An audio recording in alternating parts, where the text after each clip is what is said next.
Yang perlu kita garis bawahi, Islam sama sekali tidak pernah melarang penganutnya untuk mencapai level VIP itu. Islam tidak pernah melarang penganutnya misalnya untuk mengejar titel tertinggi di akademik misalnya. Misalnya sudah selesai Ananda di sini yang sekolah misalnya SMP, SMA, setelah itu masuk universitas. Selesai S1 silakan S2. Selesai S2 silakan S3. Selesai S3 masih ada jenjang mungkin atau mengejar gelar lebih tinggi profesor misalnya. Silakan. Islam tidak pernah melarang itu. Bahkan memotivasi agar terus mengejar sesuatu yang bisa memperbaiki nama kita, menambah income kita selama jalannya benar secara agama. Islam tidak pernah membatasi seorang pedagang, oh hanya bisa memiliki harta sekian. Silahkan menjadi orang yang paling kaya. Sa'ad ibn Ubadah radhiyallahu anhu, kalau pernah dengar nama ini pemimpin kaum muslimin dari kalangan Ansar di Madinah. Beliau adalah orang terkayanya Madinah. Dan beliau menjadikan secara khusus doanya, ya Allah limpahkan, perbanyak hartaku, limpahkan yang di luar daripada biasa income orang, limpahkan hartaku dan mudahkan aku untuk meraih rahmatmu dengan mensedekahkannya di jalanmu. Maka Allah subhanahu wa ta'ala bukakan, tidak pernah berhenti panen kurma, kebun kurma beliau yang terbesar di Madinah sepanjang tahun. Dan uniknya Allah kabulkan juga karena dia ingin itu diberikan di jalan Allah. Setiap hari dia dengan anaknya yang bernama Qais radhiyallahu anhuma, dua-dua ayah dan anak ini luar biasa terkenal dermawan.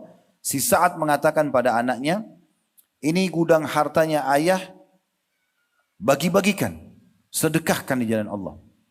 Setiap hari ayah sama anak ini naik ke atas rumah mereka, walaupun karena pada saat itu belum ada mikrofon pengeras suara, naik ke atas atap lalu kemudian mereka berteriak berdua, wahai muslimin, siapa yang butuh makanan, butuh minuman, ya, butuh uang, butuh pakaian, apa saja, datang silakan, dibagi cuma-cuma.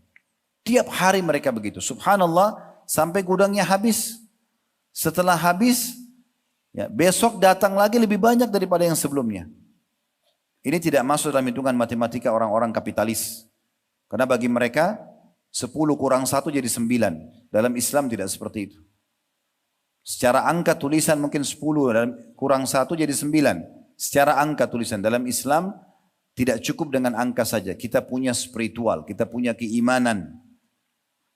Maka angka yang 1 yang Anda keluarkan dalam Al-Quran digambarkan, kalau teman-teman mau lebih dalam pelajari nanti dalam surah Al-Baqarah surah nomor 2 ayat 161 sampai 174, semuanya dibicara tentang masalah sedekah. Di antara potongan-potongan ayat di situ Allah akan gantikan berlipat-lipat ganda. Sehingga tidak ada yang rugi bagi seorang muslim. Boleh menjadi orang yang paling kaya. Abdurrahman ibn Auf radhiyallahu anhu meninggal dunia, gudang hartanya penuh dengan emas, menumpuk-numpuk sampai waktu mau dibagikan warisan, itu harus dipecahkan dengan menggunakan kampak. Setiap pasangan hidupnya, anak-anaknya mendapatkan kalau jumlah sekarang puluhan miliar mungkin. Utsman bin Affan, Abu Bakar, dan banyak sahabat-sahabat Nabi yang lain, Talha bin Ubaidillah, ini semua adalah orang-orang kayanya sahabat yang terkenal. Dan Nabi SAW tidak pernah larang itu. Tapi mereka mengetahui haknya Allah, ya, di harta tersebut, dan mereka mempelajari dan mengetahui cara yang benar sesuai pandangan Islam. Islam tidak pernah melarang Anda menjadi seorang pejabat. Silahkan menjabat tertinggi. Boleh enggak saya menjadi rektor di sebuah kampus? Boleh enggak saya mengejar sebuah jabatan menjadi manajer misalnya, menjadi dirut misalnya, komisaris atau pemilik perusahaan? Atau mungkin kepala sekolah kalau di lembaga pendidikan misalnya, yang lebih di bawah daripada universitas misalnya. Tidak pernah Islam melarang itu semua, silahkan. Selama caranya benar, 5 huruf, halal. Tidak ada pelanggaran agama, bukan haram, silahkan. Bahkan Islam membolehkan itu. Yang penting sumbernya benar. Dan tidak mengambil hak orang lain dan tidak ada intimidasi. Tapi murni karena prestasi dan pantas mendapatkannya. Silahkan. Bahkan dalam Islam, setiap penganutnya diperintahkan untuk mengejar yang terbaik. Terbaik di dunia, terbaik di akhirat. Tadi ini yang saya bilang. Perbedaan antara bahasan VIP Islam dan VIP orang-orang non-Islam atau non-Muslim adalah mereka cuma sebatas dunia. Kalau kita orang Islam boleh makan makanan yang terbaik, minum minuman yang terbaik, pakai pakaian terbaik, kendaraan yang terbaik, semuanya terbaik di dunia. Jabatan, pendidikan, apa saja. Sebagaimana mereka menikmatinya di dunia, namun kita tidak cukup sampai situ. Kita juga masih mengejar prestasi yang lebih besar daripada dunia, yaitu akhirat. Bagaimana nanti kita mendapatkan yang terbaik di surga sana. Sehingga kita menjadikan apa yang kita dapatkan di dunia sebagai investasi untuk mendapatkan yang terbaik di akhirat sana. Kita lihat misalnya, saya rincikan 2 poin ini.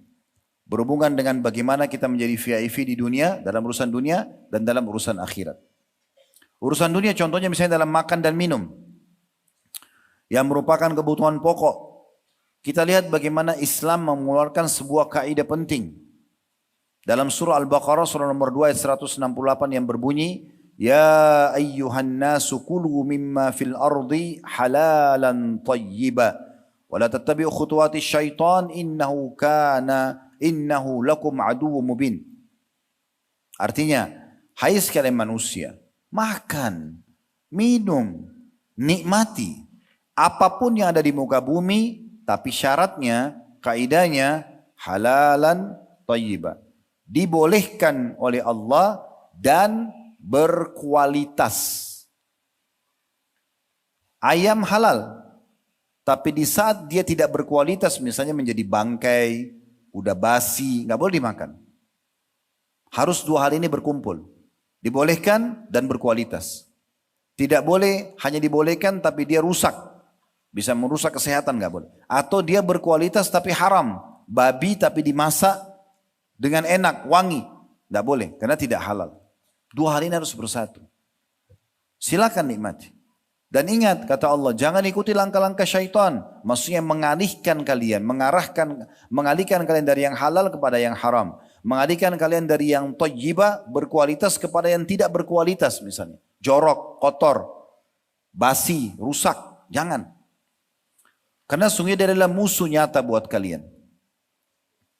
Di dalam ayat lain juga, surah Al-Maidah surah nomor 5 ayat 88, Allah juga mengulangi, وَقُلُوا مِمَّا رَزَقَكُمُ اللَّهُ حَلَالًا طَيِّبًا وَاتَّقُوا اللَّهَ الَّذِي أَنْتُمْ بِهِ مُؤْمِنُونَ. Makan. Dan kata ulama, setiap ada penyebutan makan, pasti minum ikut. Karena nggak mungkin orang makan tanpa minum. Makanlah dan minumlah apa yang telah Allah jadikan rezeki untuk kalian. Yang halal dibolehkan. Dan berkualitas tayyibah. Dan bertakwalah kepada Allah. Artinya konsisten jaga itu, patuhlah kepada Allah yang kalian beriman kepadanya. Di dalam surah An-Nahl surah nomor 16 ayat 114 Allah juga berfirman, surah An-Nahl surah nomor 16 ayat 114, faqulu mimma razaqakumullahu halalan thayyiba washkuru ni'matallahi in kuntum iyyahu ta'budun. Artinya makanlah, minumlah apa yang telah Allah jadikan rezeki untuk kalian yang halal dan thayyib, yang boleh dan juga berkualitas. Dan bersyukurlah setelah itu. Syukuri ini sebagai sebuah nikmat. Syukuri nikmat Allah itu kalau kalian benar-benar menyembahnya. Di sini teman-teman sekalian, kita bisa lihat bagaimana kaidah syar'i menjelaskan tentang boleh makan dan minum. Dan subhanallah, yang halal banyak sekali, yang haram sedikit sekali. Saya masih menggunakan kata sekali, karena memang beda jauh. Sering saya kasih contoh di pengajian, di saat Allah menciptakan dalam diri kita, kita butuh nutrisi, salah satunya adalah misalnya protein dari daging. Kita butuh daging, misalnya. Di sini Allah Subhanahu wa taala menjadikan mayoritas daging halal. Dan sebagian kecil haram. Halal supaya dinikmati, haram sebagai ujian atas iman. Allah tidak ingin kita terjerumus, tapi Allah ingin menguji kita. Di saat Allah haramkan babi, Allah buka pintu lain, sapi, kambing, ayam, kelinci, Semua hewan air halal. Di saat Allah haramkan khamr yang memabukkan, Allah buka ada air putih, ada sirup, ada susu, ada madu, mungkin ada ramu-ramuan herbal, kita di Indonesia ada jamu-jamuan. Di saat Allah membebankan kebutuhan biologis kita, interaksi sama lawan jenis, Allah bukakan pintu nikah dan Allah tutup pintu zina. Zina sebagai ujian. Dua-duanya pelampiasan biologis. Dan nikah sama zina bedanya hanya kalimat akad. Kalimat akad dengan ada wali mempelai wanita, ada maharnya, ada kalimat ijab dan kabulnya, maka berbeda. Itu cuma hitungan setengah menit. Saya nikahkan kamu sama anak perempuan saya Fulana binti Fulan dengan mas kawin ini. Lalu si laki-laki itu mengatakan saya terima nikahnya Fulana binti Fulana dengan mas kawin ini, maka sah. Kurang dari setengah menit selesai. Boleh hubungan biologis selamanya, selama masih hidup. Bahkan digantungkan pahala yang sangat besar. Dan ditutup pintu zina agar jangan sampai nasab manusia rusak misalnya. Jadi kenapa harus ke yang haram? Halal itu dipelajari untuk dinikmati, sementara haram dipelajari untuk dijauhi. Dan tidak usah membuka pintu mencoba-coba yang haram. Babi haram, saya mau coba dulu rasanya bagaimana, enggak perlu. Khamar itu diharamkan, saya mau coba dulu rasanya. Zina diharamkan, saya mau coba dulu, enggak penting. Karena mereka memang yang haram ini dipelajari untuk dijauhi, bukan untuk dicoba. Karena semua sumber permasalahan hidup manusia yang telah disebutkan dalam syariat Allah adalah dosa. Kalau teman-teman masih punya masalah dalam hidupnya, introspeksi diri saja, buat dosa atau tidak. Makanya Ali radhiyallahu anhu mengatakan, Al-Quran telah menginformasikan tentang semua sumber permasalahan kalian sekaligus solusinya. Maka orang-orang di sekitar beliau mengatakan, apa yang anda maksudkan? Kata Ali, maksudnya apa yang anda maksudkan dari sumber masalah tadi dan apa solusinya? Kata Ali, sumber masalah kan adalah dosa, pelanggaran. Melanggar apa yang sang pencipta larang. Dan solusinya adalah istighfar juga taubat. Istighfar dan taubat. Dalam hal pakaian, Islam tidak pernah melarang penganutnya untuk mengenakan pakaian yang bagus. Menutupi aurat. Pakai dari jenis kain yang terbaik. Nabi SAW pakai baju kain kutun. Kain kotun dari negeri Yaman, ya, dari Bahrain, wilayah-wilayah yang terkenal pada saat itu yang memproduksi kain terbaik. Boleh saja. Ada seorang ibu pernah menghadiahkan baju terbaik di musim dingin, jubah terbaik buat Nabi SAW. Sampai waktu beliau pakai keluar ingin mengimami sholat, semua sahabat kagum. Sudah orangnya tampan, badannya kekar, ya, rambutnya lebat alaihissalam, kemudian juga pakai jubah yang bagus sekali. Semua sahabat kagum melihat itu. Dan beliau tidak pernah melarang itu. Tidak pernah dalam Islam dilarang. Dan Allah subhanahu wa ta'ala berfirman masalah pakaian ini dalam surah Al-A'raf surah nomor 7 ayat 31 yang berbunyi, Ya bani Adam khudhu zinatakum inda kulli masjidin wa kulu washrabu wa la tusrifu innahu la yuhibbul musrifin. Hai anak Adam, pakailah, kenakanlah pakaian terbaikmu pada saat engkau menuju ke masjid. Bukan ke tempat maksiat, digunakan dalam ibadah. Dan makan juga minumlah, serta jangan berlebihan. Karena sungguhnya Allah tidak suka dengan orang yang berlebihan. Artinya boleh dinikmati. Dan saya pernah memberikan sebuah batasan yang menarik dalam masalah ini. Kalau selama itu kebutuhan, beli yang terbaik. Kalau keinginan, batasi.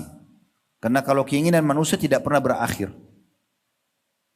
Tapi kalau kebutuhan, beli yang terbaik.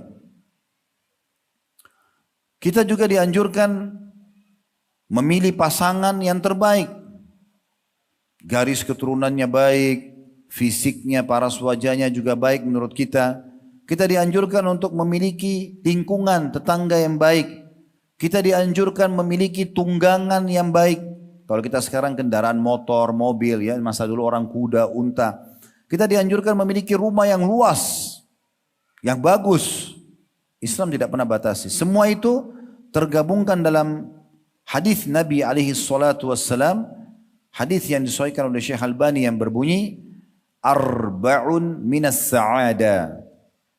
Ada 4 hal yang akan membawa pada kebahagiaan. Orang senang, orang nikmati. Apa 4 itu? Disebutkan yang pertama al-mar'atus salihah, pasangan hidup yang salihah. Dan ulama menjelaskan salihah di sini bukan hanya sekedar penampakan, performannya saja, pakaiannya tidak. Memang dia salihah seutuhnya. Salihah artinya penampilannya benar-benar islami, dari dalam juga hatinya bersih, penuh dengan keimanan, tidak ada penyakit-penyakit hati. Juga dia menjaga kebersihan tubuhnya. Bagian daripada kesolehan adalah menjaga tubuh ini, merawatnya.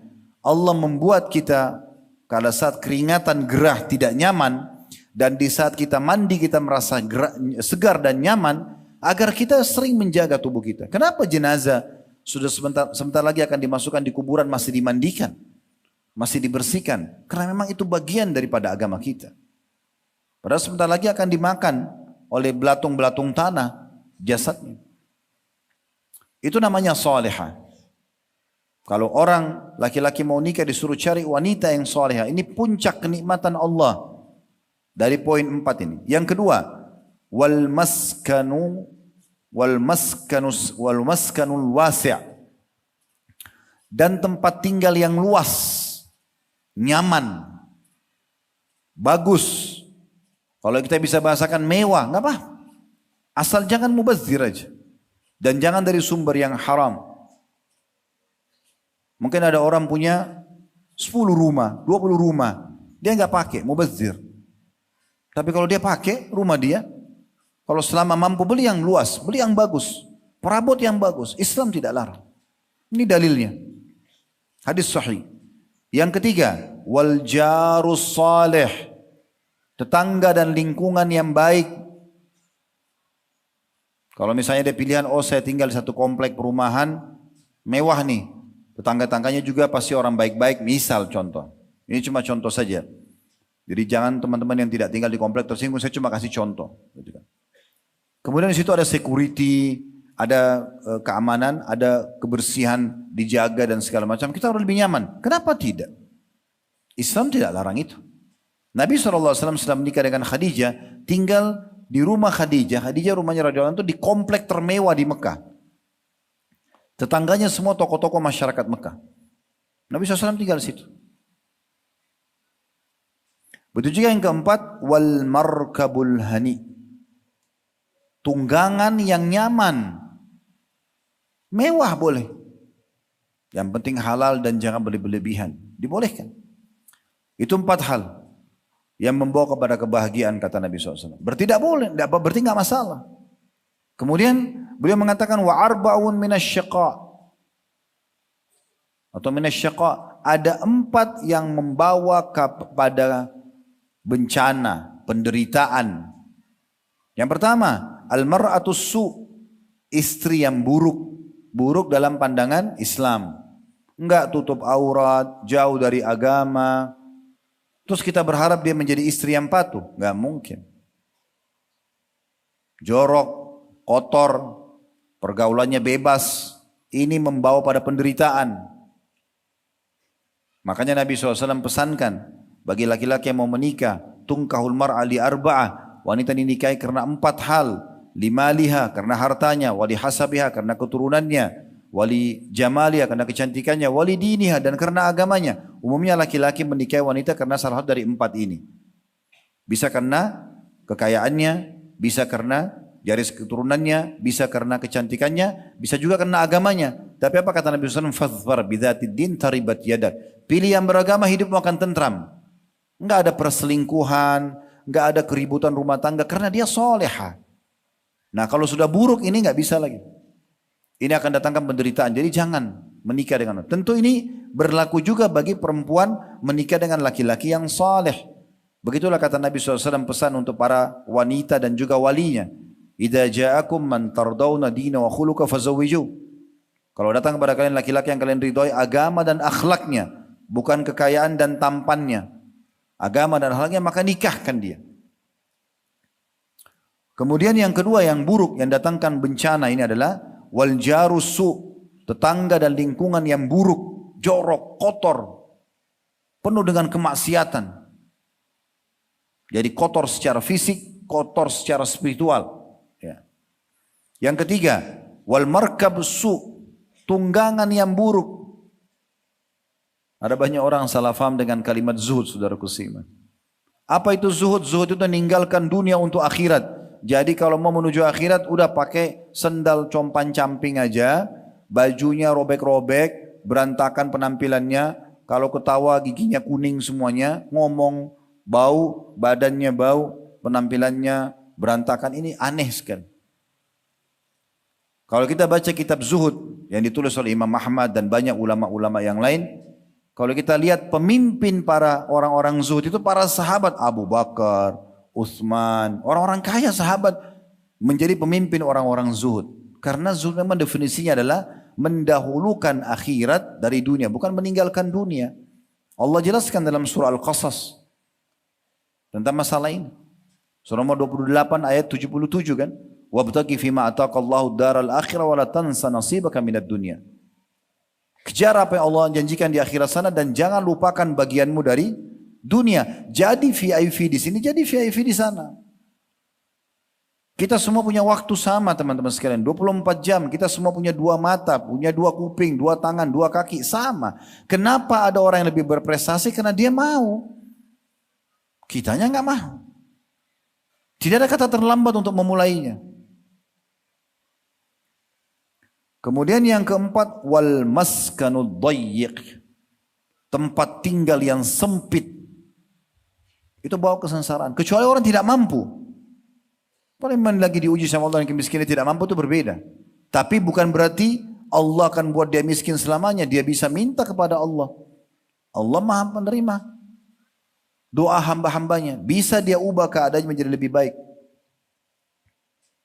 Jadi 4 hal membawa kebahagiaan. Istri yang soleha, tempat tinggal yang luas, tetangga dan lingkungan yang baik, serta tunggangan yang nyaman.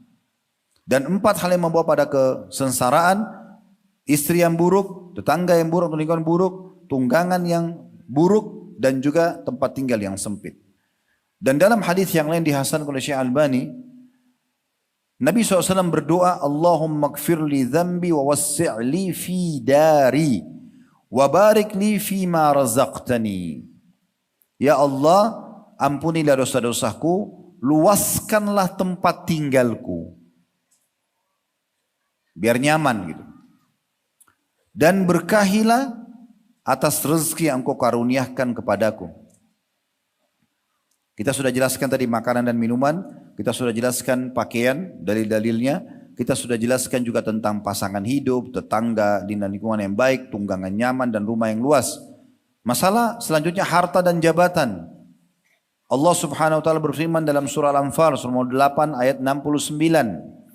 Faqulu mimma ghanimtum halalan thayyiba wattaqullaha innallaha ghafurur rahim. Artinya, makanlah dan nikmatilah apa yang telah kalian raih dari harta rampasan perang. Ini termasuk sumber rezeki bagi seorang muslim yang halal, bukan hasil curian, dan thayyibah, yang berkualitas. Dan bertakwalah kepada Allah, sungguhnya Allah Maha Pengampun lagi Maha Pengasih. Dan berapa banyak motivasi dalam Islam agar kita bekerja untuk meraih yang terbaik dari rezeki, harta, jabatan, silahkan. Kata Nabi SAW dalam hadis Bukhari, ma akala ahadun ta'aman qattun khairun min an ya'kula min amali yadih. Tidak ada sesuatu yang paling baik yang dikonsumsi, yang dinikmati oleh seseorang dibandingkan dari hasil tangannya sendiri. Disuruh kita bekerja, jangan malas. Ya. Kita makan, bekerja, prestasi, kejar. Wa inna nabiyallahi Dawud kana ya'kul min amali yadih. Ketahuilah, salah satu contoh yang terbaik adalah Nabi Allah Daud, dia makan dari hasil kerjanya sendiri. Dalam hadis Bukhari yang lain, la an yahtatiba ahadukum min ala dhahrihi khairum min an yas'ala ahadan fayu'tiyahu aw yamna'ahu.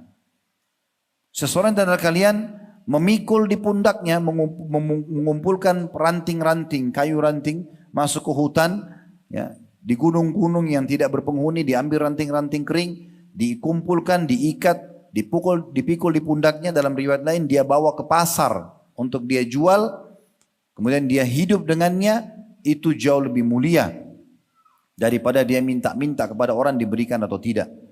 Dikuatkan dengan riwayat Bukhari yang lain, li an ya'khudha ahadukum abhula, seseorang dari kalian mengambil potongan-potongan talinya, thumma ya'til jabal, dan dia datang ke atas sebuah gunung atau bukit, fayati bihuzbatin min hatab ala dhahrihi, lalu dia mengambil ranting-ranting atau potongan-potongan kayu kering, lalu dia pikul di pundaknya, ya fayabi'aha, lalu dia menjualnya di pasar, fayakuffullahu biha wajhahu khairun lahu min an yas'alan nas a'tahu aw mana'uh, a'tuhu atau a'tuhu aw mana'uh.